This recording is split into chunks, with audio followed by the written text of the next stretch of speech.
마태복음 10장 16절부터 23절까지 여러분들에게 읽어 드리겠습니다. 보라, 내가 너희를 보냄이 양을 이리 가운데로 보냄과 같도다. 그러므로 너희는 뱀같이 지혜롭고 비둘기같이 순결하라. 사람들을 삼가라. 그들이 너희를 공회에 넘겨주겠고 그들의 회당에서 채찍질하리라. 또 너희가 나로 말미암아 총독들과 임금들 앞에 끌려가리니 이는 그들과 이방인들에게 증거가 되게 하려 하심이라. 너희를 넘겨줄 때에 어떻게 또는 무엇을 말할까 염려하지 말라. 그때에 너희에게 할 말을 주시리니 말하는 이는 너희가 아니라 너희 속에서 말씀하시는 이 곧 너희 아버지의 성령이시니라. 장차 형제가 형제를, 아버지가 자식을 죽는 데에 내주며 자식들이 부모를 대적하여 죽게 하리라. 또 너희가 내 이름으로 말미암아 모든 사람에게 미움을 받을 것이나 끝까지 견디는 자는 구원을 얻으리라. 이 동네에서 너희를 박해하거든 저 동네로 피하라. 내가 진실로 너희에게 이르노니 이스라엘의 모든 동네를 다 다니지 못하여서 인자가 오리라. 우리 주님의 말씀입니다. 우리가 계속해서 우리 마태복음을 가지고 우리 예수님의 설교 시리즈를 함께 배우고 있습니다. 특별히 지난 시간과 이어서 오늘에도 역시 전도와 선교에 관해서 우리가 말씀을 함께 나누고자 합니다. 많은 분들이 전도라고 하면 전도가 쉽습니다라고 하시는 분들은 아마 별로 없을 것 같아요. 그러면서 우리가 보통 말을 하는 게 뭐예요? 요즘 전도하기가 참 어렵습니다. 이런 말들을 많이 하시죠. 다 어느 정도 일리가 있고 다 이해가 되는 그런 말입니다. 일제강점기 시대나 아니면은 한국이 성장할 때 한참 성장할 70년대, 80년대처럼 요즘 시대에는 교회에 오십시오, 예수님 믿으세요라고 하면은 사람들이 잘 그 말을 잘 받아들이지 않죠. 근데 사실 이 말은 우리가 전도를 좀 오해하고 있다라는 말도 됩니다. 왜냐하면 첫 번째로는 이 전도는 어떻게든 한 사람을 교회로 인도하는 그런 영업 행위가 아닙니다. 전도는 뭐예요? evangelism, 즉 복음을 전하는 것, 도를 전하는 것 그 자체에 전도의 목적이 있습니다. 물론 복음을 전해서 그 사람이 교회로 나와서 함께 우리와 신앙생활을 하는 것이 결과론적으로 우리가 바라는 것이지만 그렇지 않다 하더라도 성경에서 말하는 우리 죄를 대신 지신 예수 그리스도의 십자가의 구원과 또 그가 주신 자유와 천국의 소망을 우리가 우리의 입으로 전할 수가 있으면 전도는 되는 것입니다. 그러므로 전도가 어렵다라는 것은 세상에 달려있지가 않죠. 그 세상을 향해서 우리가 복음을 전파할 수 있는가 아닌가, 바로 우리의 선택에 달려있다라는 것입니다. 내가 복음을 전하고 있으면 여전히 전도는 잘 되고 있는 것이고, 내가 그 누구에게도 예수님의 구원에 대해서 말을 하지 못하라고 한다면 전도는 안 되고 있는 것입니다. 두 번째로, 전도를 하면 우리가 좋은 반응만을 기대할 수 없는 것이 너무도 당연한 일입니다. 세상은 이미 죄로 인해서 하나님의 영광과 복음에 말하는 그 구원과는 어떻게 해요? 정반대의 길로 가고 있습니다.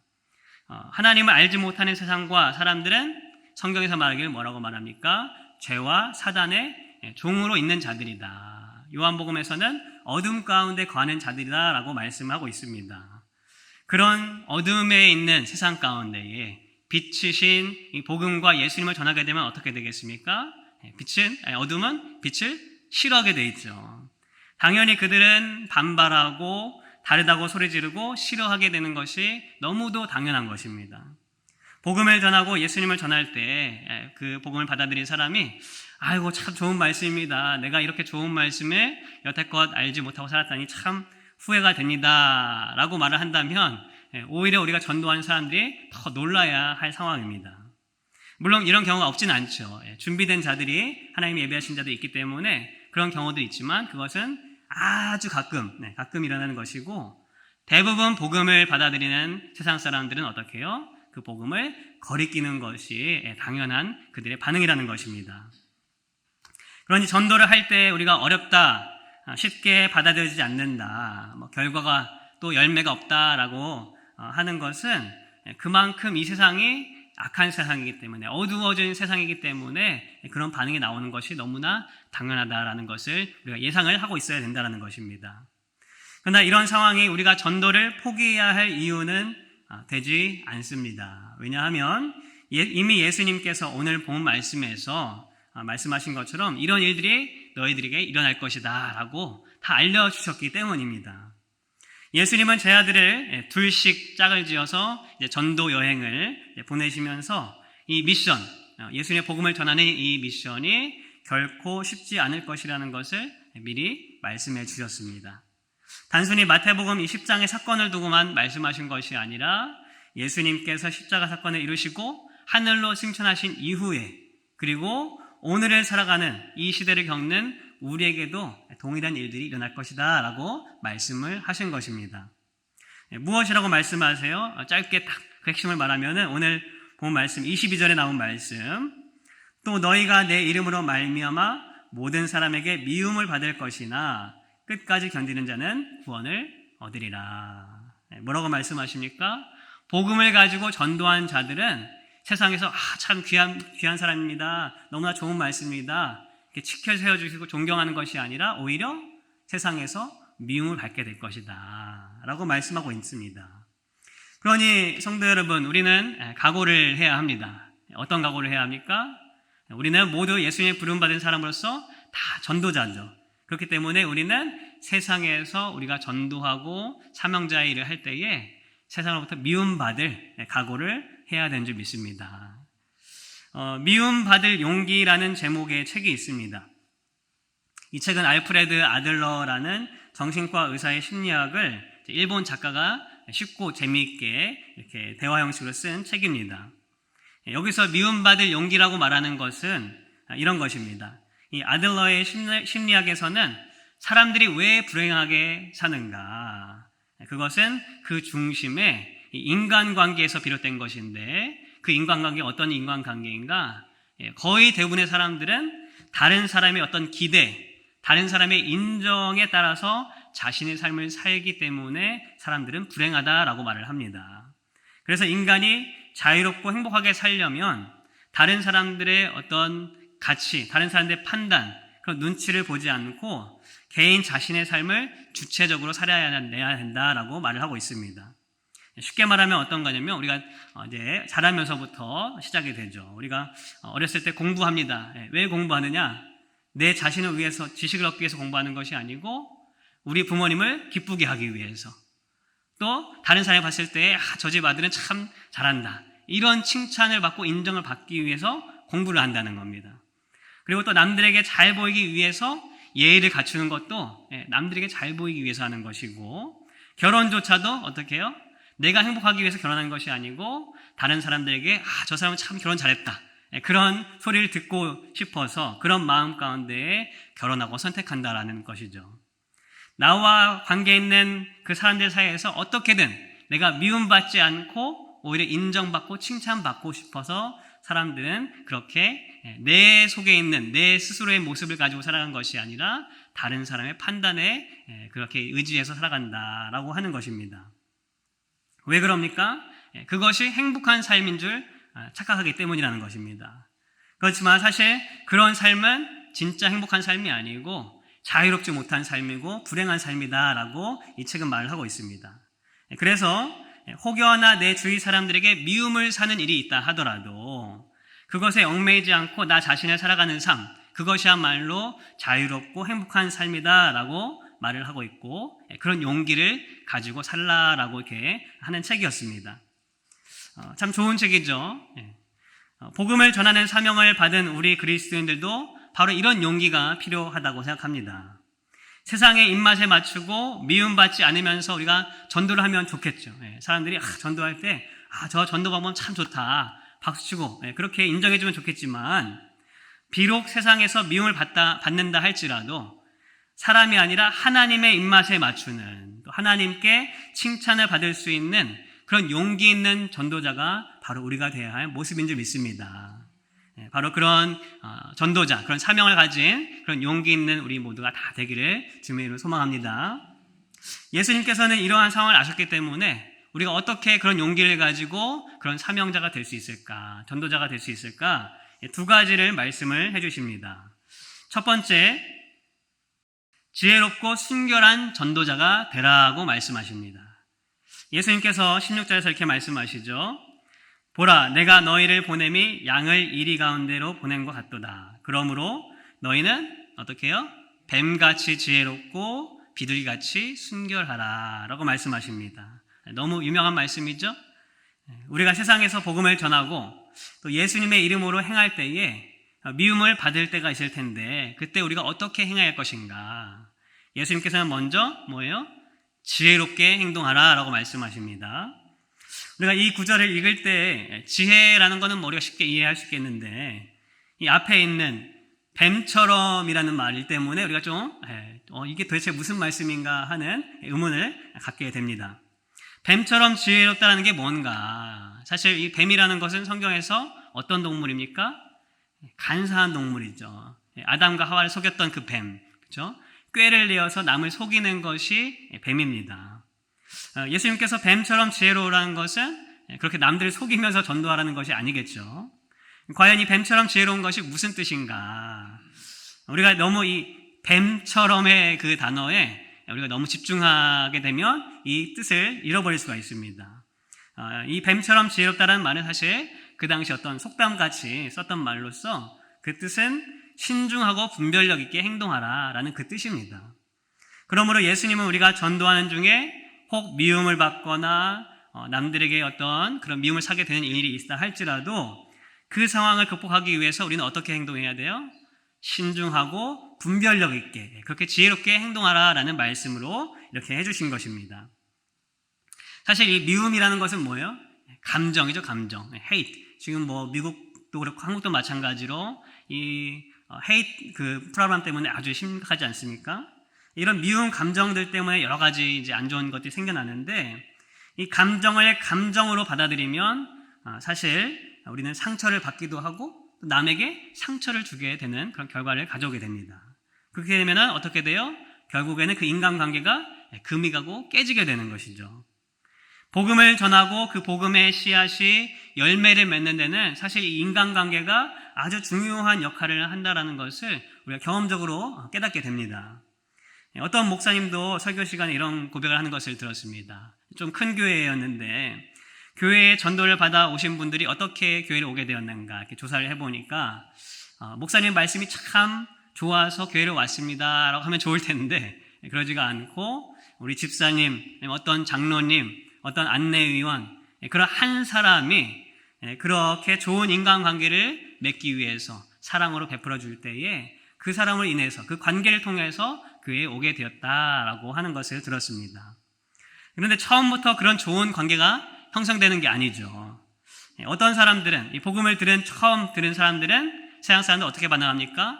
듣기 싫다고 핀잔을 주고 또 미운 내색까지 하면서도 그렇게 밀어내는 사람들이 있습니다.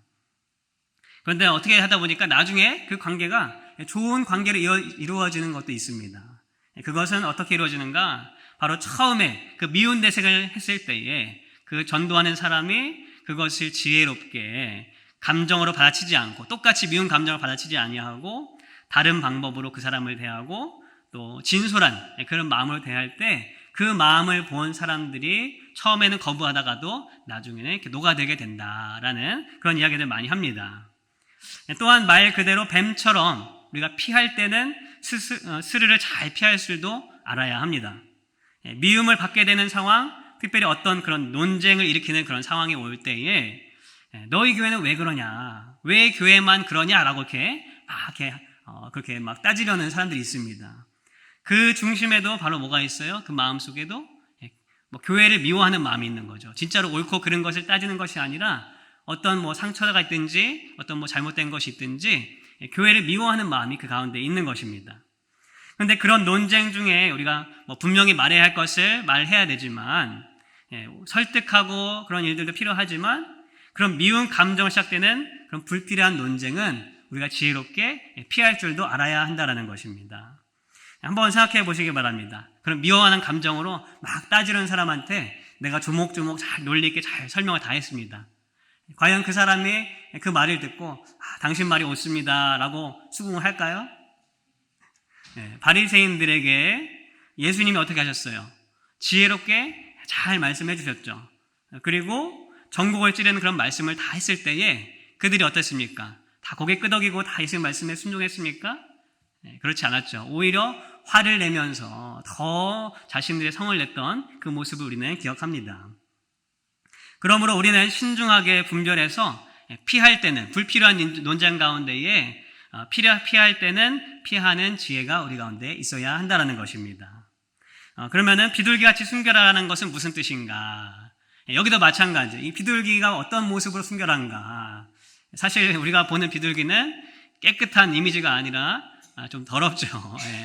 땅에 있는 거 주워 먹고, 뭐 한국에 있는 비둘기들은 속된 말로 닭둘기라고 막 쓰레기 주워 먹고 다니는 그런 아주 참 그런 동물인데, 이 비둘기같이 순결하라는 것은 이 비둘기의 이미지에 추정하기보다는 이 순결함 그 의미에 우리가 의미를 두어야 합니다. 순결하다라는 헬라의 원어의 뜻은 섞이지 않는다라는 뜻입니다. 무엇과 섞이지 말아야 하는가? 바로 죄와 섞이지 말아야 합니다. 그리고 세상의 가치와 섞이지 말아야 합니다. 전도함에 있어서 세상 사람들에게 우리가 좀 더 가까이, 좀 쉽게 다가가기 위해서 그들이 가지고 있는 어떤 방식들, 그들이 편애하는 그런 방식으로 우리가 전도를 할 수가 있습니다.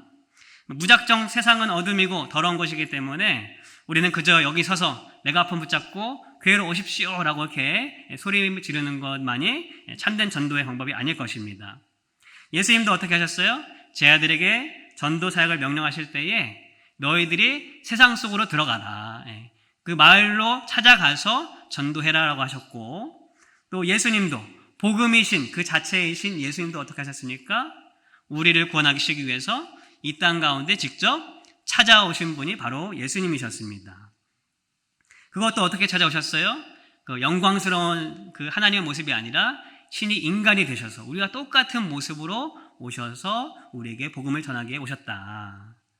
그렇지만 예수님도 똑같이 우리가 죄를 지었는가? 그렇지 않죠. 예수님은 죄를 짓지 아니하시고 죄 가운데 태어나시지 않으셨습니다.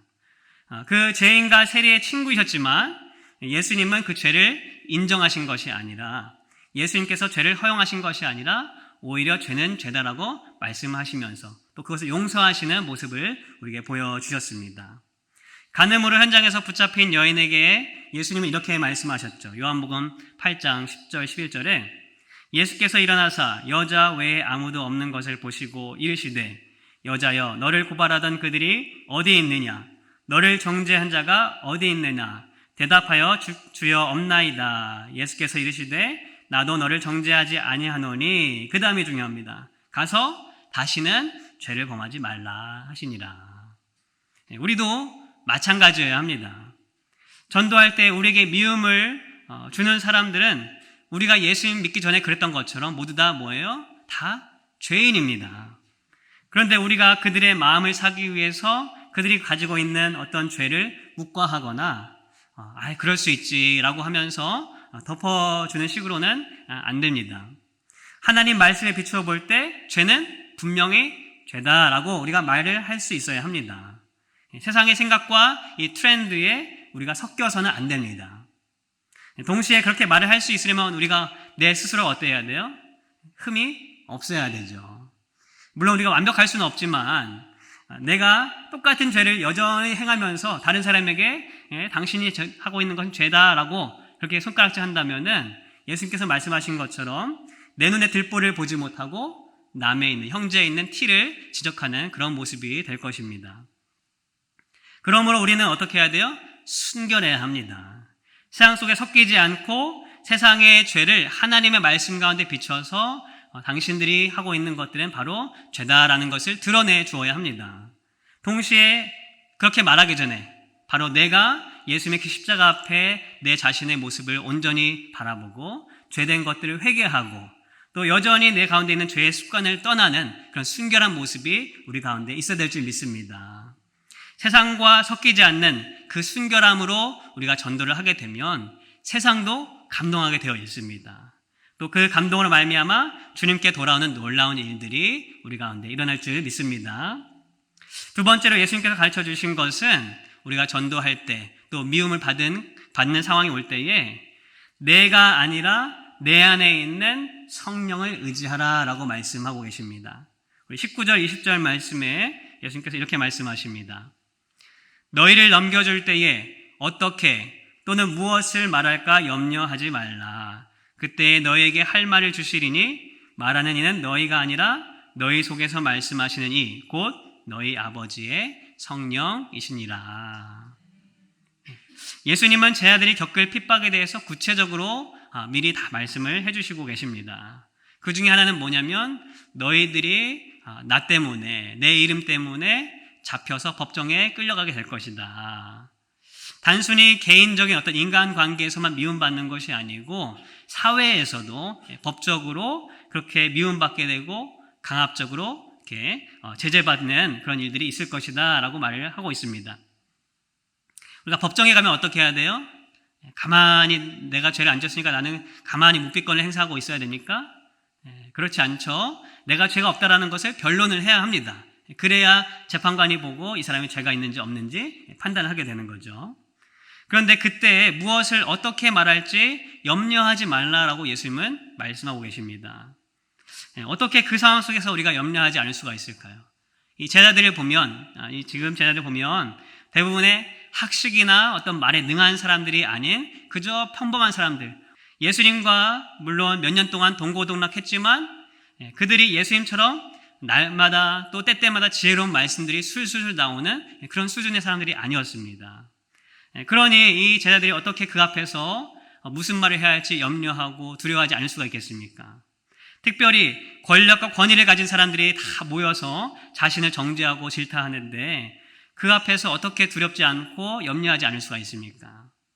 그러나 주님은 뭐라고 말씀하세요? 오늘 분명히 너희들은 염려하지 말라라고 말씀하십니다. 왜요? 방법이 있기 때문에. 그 방법은 무엇입니까? 바로 방법은 내 속에 거하시는 성령님이 말씀하도록 하는 것이 방법이다라고 주님께서 알려주고 계십니다. 성령이 말씀하시도록 하는 것은 어떤 것일까요? 미움받고 질타받을 때 그들에게 무슨 말을 해야 할지 우리가 염려가 될 때 마치 영화 속에서 귀신이 쓰인 사람이 완전히 딴 사람이 돼가지고 이런 이상한 말들을 하는 것처럼 그렇게 성령님이 나를 하신다는 것일까요? 성경을 통해 나타난 하나님은 인격적인 분이십니다. 하나님의 전능하신 능력과 주권이 있다고 해서 우리의 의지와 인격을 무시하시고 그저 성령이 갑자기 나한테 확 오셔가지고 막 내가 알지 못하는 말들을 막 하게 하시지 않는다는 것입니다. 하나님께서는 인격적이신 분이시기 때문에 우리 마음에 찾아오실 때도 요한계시록에 나와 있는 것처럼 우리의 마음의 문을 어떻게 하세요? 두드리시고 열어줄 때까지 기다리시는 분이 예수님, 하나님이라고 말씀하고 계십니다. 그렇다면 성령이 말씀하시도록 하는 것은 어떤 것인가? 20절 말씀을 다시 한번 보면 말하는 이는 너희가 아니라 너희 속에서 말씀하시는 이 곧 너희 아버지의 성령이시니라. 너희 속에서 말씀하신다고 이렇게 말씀하고 있습니다. 속에서 말씀하신다라는 것은 즉 뭐예요? 내 생각 속에서 내 생각이 아닌 성령님의 뜻, 성령님의 마음, 하나님의 마음을 우리 가운데에 깨닫게 해주신다는 겁니다. 그 생각과 마음으로 우리가 말을 할 때 그것은 더 이상 내 마음과 내 것으로 하는 것이 아니라 주님이 주신 성령이 말하게 하심으로 말미암아 미움받는 상황에서 벗어나기도 하고 또 듣는 사람들을 놀라기도 하는 그런 일들을 겪게 하신다는 겁니다. 우리 사도행전 4장에 보면 바로 그런 일이 실제로 일어납니다. 성령을 받고 복음을 전하며 병자들을 고치던 이 베드로와 요한이 이 공회 앞에 붙잡혀 가게 됩니다. 그때에 이 베드로가 어떤 말을 해야 할지 그가 고민이 되었을 텐데 사실 이 예수님까지 이미 잡아가서 십자가에 못 박았던 이 공회 제사장들 그들이 얼마든지 이 제자들을 신문하려면 신문할 수 있고 얼마든지 죽음에 몰릴 수 있으면은 몰 수 있었습니다. 그런데 그 자리에서 베드로가 어떻게 합니까? 성령에 충만해서 그들에게 막 말을 합니다. 담대하게 말하고 또 구약에 예언된 그런 말씀을 통해서 그들에게 담대히 예수님을 증거합니다. 그때에 이 공회원들이 놀라게 되죠. 아니, 이들이 어떻게 이런 놀라운 말들을 하는가. 그러면서 오히려 그들이 주춤 한 발자국 물러서게 되는 그런 일들이 일어나게 됩니다. 우리는 이런 베드로의 이야기나 혹은 어떤 전도의 왕, 전도왕이라고 하면서 이렇게 간증하시는 분들의 이야기를 들어보면 저분들은 어떻게 저렇게 담대하게 그런 성령의 인도를 통해서 그런 말들을 할 수 있을까? 우리는 놀라고 존경하게 되죠. 대단하다. 참 어떻게 저런 상황 속에서 저런 말을 할 수 있을까? 우리는 부러워하기도 합니다. 그런데 우리가 주목해야 할 것은 그들이 성령을 따라서 담대히 말한 그 사건보다도 그것도 중요하지만 그들이 어떻게 해서 성령님이 하시는 말씀을 듣고 말을 할 수 있었는가. 왜냐하면 그것을 알아야 우리도 전도할 때, 또 우리가 미움받을 때, 그런 상황 속에 있을 때 우리도 그 방법에 따라서 성령이 주시는 말씀을 할 수 있기 때문입니다. 내가 말하는 것이 아니라 내 속에 주신 성령님의 생각과 마음으로 말하는 것을 어떻게 우리가 할 수 있는가. 첫 번째는 기도입니다. 베드로가 공회 앞에서 담대하게 성령이 주신 말씀을 한 그 사건, 그 전과 그 후에 동일하게 기록된 것이 있는데 바로 기도의 내용이 있습니다. 3장에서는 베드로와 요한이 어떻게 해요? 정해진 시간에 맞춰서 성전에 가서 기도하는 장면이 기록이 되어 있습니다. 또 이 공회에서 놓인 다음에 이 베드로가 제 아들, 다른 이제 동료들 만나게 됐는데 그 사건을 이제 경험한 그 사람들이 다 어떻게 반응하는가? 한 마음으로 그 모든 사람들이 하나님께 기도하는 장면이 또 등장합니다. 베드로가 성령의 생각과 마음으로 담대히 선포할 수 있었던 이유는 바로 뭐예요? 이러한 기도가 있었기 때문이라는 것입니다. 왜냐하면 기도하면 성령님께서 어떻게 하십니까? 우리 가운데 알게 하시죠. 성령님의 역할은 뭐예요? 하나님의 뜻을 우리에게 깨닫게 하시는 것이 성령님의 역할입니다. 기도는 뭐예요? 기도는 무엇입니까? 나 혼자만 막 말하는 게 기도입니까? 그렇지 않죠. 내 모든 생각을 다 주님 앞에 말하기도 하지만 그 후에 주님의 말씀하시는 생각이 무엇인지, 주의 말씀이 무엇인지를 듣는 것도 기도의 한 부분인 줄 믿습니다. 그러니 정해진 시간에 지속적인 기도를 했던 이 베드로와 요한, 또 어떤 일이든지 기도로 반응하는 그 제자들 속에 무엇이 충만했겠습니까? 바로 성령님께서 알려주시는 성령님의 마음, 그 말들이 그들 가운데 충만했다라는 것입니다. 예수님도 마찬가지로 우리에게 기도의 모범을 보여주셨습니다. 이미 하나님과 본질과 능력과 권세가 동등하신 그 예수님께서 이 땅에서 생활하실 때에 늘 시간을 내어서 무엇 하셨어요? 기도하러 가셨죠. 새벽에 어두울 때 혼자 따로 가서 기도하시고 또 십자가의 그 마지막 그 임무를 완수하기 위해서 겟세마니에서 땀이 핏방울이 될 정도로 기도하셨던 모습을 우리에게 보여주셨습니다. 바로 이 땅에 오실 때에 자신의 권세를 내려놓고 순종하는 종의 모습으로 오셨기 때문에 예수님께서 하시는 이 땅의 모든 사역은 자신의 뜻으로 한 것이 아니라 누구의 뜻대로 하신 것입니까? 바로 하나님 아버지의 뜻대로, 그 아버지의 뜻대로 하시기 위해서 늘 기도 가운데 나아가셨다라는 것을 우리에게 보여주신 것입니다. 그렇습니다. 우리도 마찬가지입니다. 예수를 믿는다는 것은 어떤 뜻입니까? 더 이상 내 지혜, 내 생각, 내 감정으로 사는 것이 아니다. 특별히 주님이 맡기신 이 전도의 사명을 이루기 위해서는 우리가 미움받는 순간을 잘 이겨내기 위해서는 성령이 주시는 생각과 마음이 우리 가운데 충만해야 될 줄 믿습니다. 그 방법은 뭐예요? 끊임없는 기도, 기도에 있음을 우리가 기억하고 기도 가운데 성령의 뜻을 깨달아 또 전도에 앞장설 수 있는 우리 모두가 되길 소망합니다.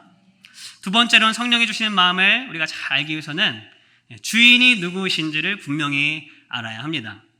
본문 20절에서 말씀하시는 것은 말하는 이는 너희가 아니라 내 속에 있는 누구다? 성령이시다 라고 하시면서 이 전도의 주체, 주인이, 주권이 바로 나에게 있지 않고 내가 전도를 하긴 하지만 그것이 내가 하는 것이 아니라 성령님께서 하시는 이다 라는 것을 알려주고 계십니다. 그렇습니다. 우리는 전도를 하게 되면 무의식적으로는 내가 하는 전도로 이렇게 착각을 하게 되죠. 그래서 우리가 전도할 때 보통 뭐라고 해요? 내가 무슨 말을 해야 될지 모르겠다 라고 이렇게 보통 말을 합니다. 그것은 내가 하려고 하니까, 그렇죠? 내가 가진 지식, 내가 가진 어떤 경험으로 하려고 하니까 전도할 때 내가 무슨 말을 해야 될지 모르겠다, 이렇게 말을 하는 겁니다. 물론 전도의 내용을 잘 모르고 경험이 없기 때문에 두려운 마음 가운데 그렇게 표현을 할 수는 있습니다. 그러나 교회를 다닌 지 오래되고 복음의 설교를 수없이 들었음에도 불구하고 내가 불신자에게 무엇을 말해야 될지 한마디를 모르겠다라고 하면은 그동안에 내 살아온 이 신앙 인생이 참 부끄럽게 될 것입니다. 그리고 또한 전도의 주체가 내가 아니라 하나님, 성령님이라는 것을 우리가 모른다라는 사실을 우리가 우리의 입으로 고백하는 결과가 되는 것입니다. 내가 전도를 하고 내가 미움받는 순간 무슨 말을 하려면 내 지식으로만 말을 해야 되죠. 내가 주인이 되어서 말을 해야 합니다. 그러나 예수님께서 오늘 말씀하시는 것처럼 전도의 주인은 누구다? 오직 성령님이시다라는 사실을 우리는 반드시 알고 이렇게 전도의 사명자가 되어야 될 줄 믿습니다.